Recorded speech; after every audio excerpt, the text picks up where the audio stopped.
Assalamualaikum warahmatullahi wabarakatuh. Perkenalkan, nama saya Muhammad Syafi'in bin Ilyas, NIM 180321100152.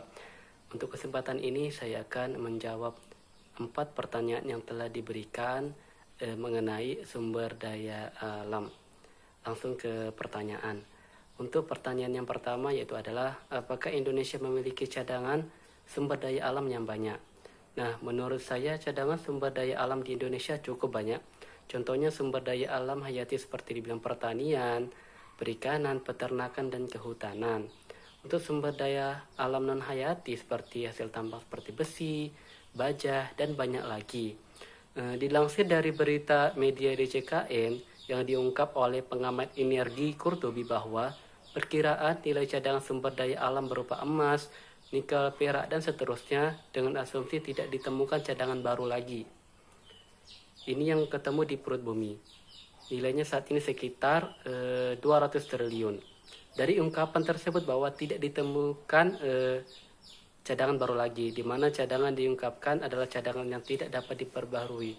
Ketika sumber daya alam tersebut dipergunakan tanpa memikirkan ke depannya, dapat menyebabkan cadangan sumber daya tersebut akan cepat habis. Pertanyaan yang kedua adalah bagaimana sikap saya terkait dengan depresi dan kelangkaan sumber daya alam di Indonesia.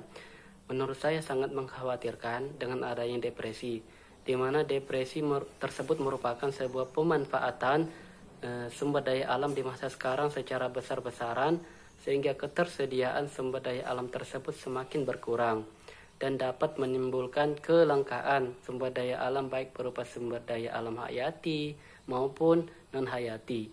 Sebagaimana yang diketahui bahwa sumber daya alam hayati memerlukan waktu yang agak lama dalam pembaharuannya, sehingga dengan adanya depresi, sumber daya alam hayati dan non-hayati mengalami penurunan kualitas dan kuantitasnya ketika dimanfaatkan secara besar-besaran. Pertanyaan yang ketiga adalah bagaimana pendapat saya terkait eksploitasi sumber daya alam secara besar-besaran yang dilakukan dengan tujuan pembangunan.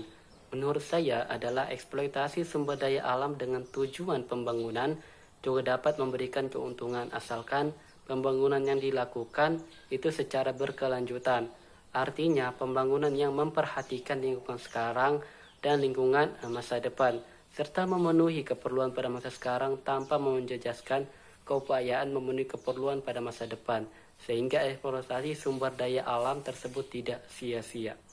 Kemudian pertanyaan yang terakhir mengenai konservasi menurut salah satu jurnal yang telah direview oleh kelompok saya, berdasarkan pada jurnal kebijakan pengelolaan lingkungan di kawasan Gendang Utara, Provinsi Jawa Tengah, bahwa konservasi adalah usaha pemanfaatan sumber daya alam namun berciri khas yaitu merupakan upaya terpadu pelestarian fungsi lingkungan hidup yang meliputi kebijakan penataan, pemanfaatan, pengembangan, pemeliharaan, pemulihan, pengawasan, dan pengendalian lingkungan hidup sebagaimana yang tertulis dalam Undang-Undang Nomor 32 Tahun 2009 tentang perlindungan dan pengolahan lingkungan hidup.